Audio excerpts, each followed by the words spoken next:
Welcome back to the welcome back to the Pearly. Welcome back to the Pearly Pavilion in California. And the winner of this game will head on for the Sweet 16. After we depart here, then we will get our clothes together and our jerseys together. And before we fly down to Spokane, wherever, and that's Lauren Bench right there. She's on the bench right now to get a breather and much more to come. And we are underway, quarter number 4.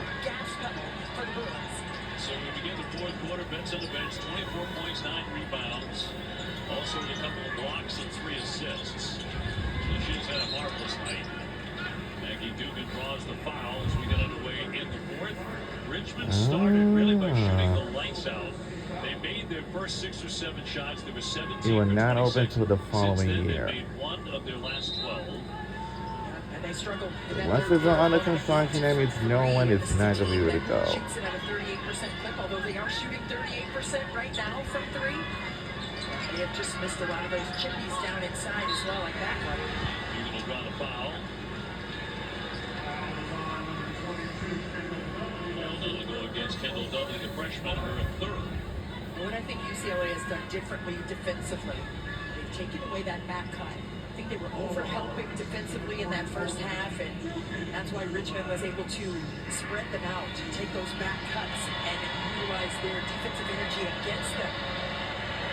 Not so much here in the second half in that way. And Dugan with another one coming. The attendance at Pauley Pavilion, 6,119. And looking to send UCLA to the Sweet 16. How sweet will that be? I mean, this UCLA team, prior to the Big Ten tournament, which they won against USC, who had beaten them twice in the regular season, they had a players-only meeting. They held each other accountable. All 13 got to come in and do your jobs, and they were still speaking about that today at Chicago. Shots good, 3! 38%. The junior absolutely buried that. By Tyma Gardner, number 30. Especially down the stretch in the Big Ten tournament, towards the end of the regular season, and on to the NCAA tournament as well. Gardner has been the player that they have needed her to be, especially striking from the outside. Dribble down and a quick strike for Olsen. 6'1" junior out of Auburn, Massachusetts. Richmond sticking with that zone. Let's see if they move to a better role in the pass, especially the skip passes that UCLA has implemented here in the second half. Masano. Here's Gardner. Dugalich. Can't hit that. Rebounded away by Richmond. Spiders were hopeful of their 29th win of the season, and they were right there with UCLA at the break. And a terrific play run for their star, Maggie Dugan. The 20-point game of her season as she brought that one in.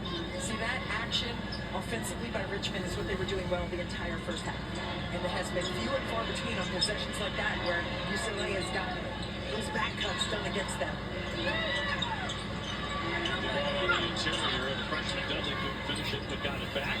Jones will lift. And a little too strong and tapped out. And it'll stay right on this end. Ben's coming back on, along with Rice and Jaquez for UCLA. Second round, Ole Miss, a hard-fought victory over the 4-seed Baylor, 69-63. So that's who they would take on in Region 1 Spokane.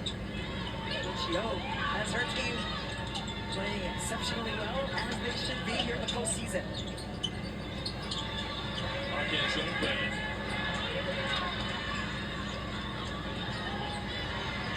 UCLA up 20 in the fourth quarter at home. This is way downtown, and that'll rattle off on a good touch by Olsen. Olsen thought about it. He had a little jab step to create the space and let it fly. That's a tough bucket right there. A lot of confidence. 15 for Rachel. Gardner looking for the end.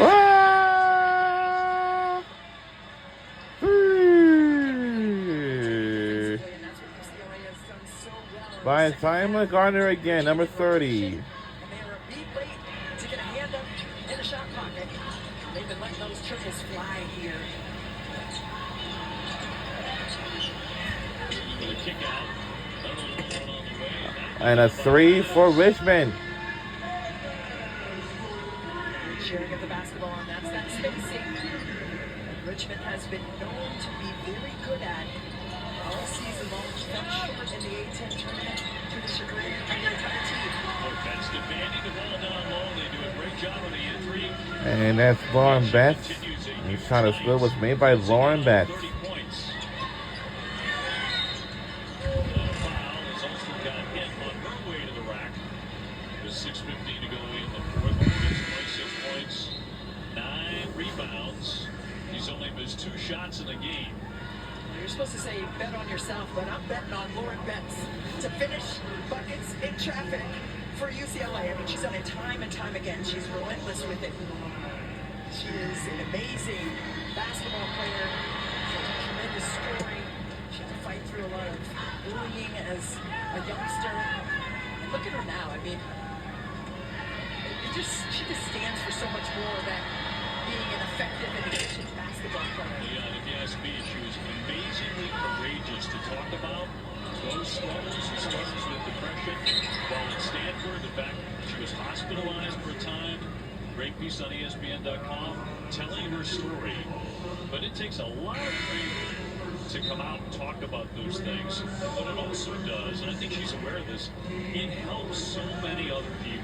Absolutely. If you're stumbling, if you're struggling with those things too, and you read that, you know about a star like this, somebody who's become a national star, and yeah, she went through the same things and is struggling with the same things. It does so much good. Yeah, no doubt about it. I mean, there were a lot of names that I was called in jest, you know, when I was in middle school and everything, being the tallest in the class and last in line, in the back for all the pictures and all of that. It's not funny, you know, and kids can be very cruel. But there was no social media as much as it is now, so thank goodness for that. A game changer, Holly. Well, you know, Corey Close talked about, she walked in with her the other day after the article came out, and it just coincidentally was the same day that she was named the first All-American in UCLA history. Corey said, as I was walking down the tunnel with Lauren, I made sure to point out, I got 38 texts today, and 2 of them were saying that it's amazing you're an All-American, but the other 30 were about this article that you did and how wonderful it was for you to be vulnerable and share your story, because that will help other people. And just the UCLA community that has been so touched by this young woman, telling everyone about the hard parts and how she struggled and how she has found love and acceptance in this moving community, knowing that she's much more than just a basketball player, and leaning on their love and support as a human being in person to get through a tough time. I think that's exactly right. As Parker drives, can't finish that. Betts has it again, and 2 more.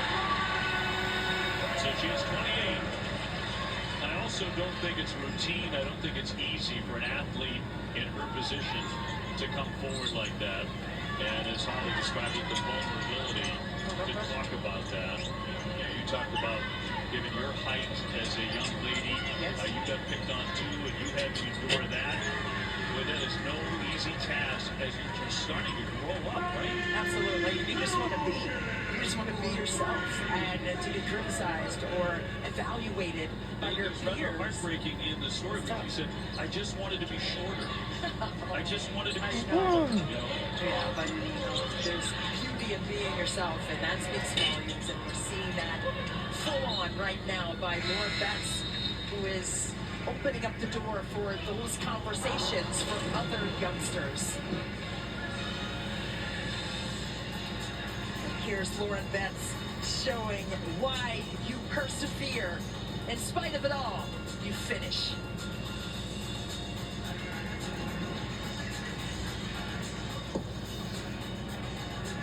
The NCAA Women's Championship is presented by Capital One. What's in your wallet? And in part by Nissan. Power forward.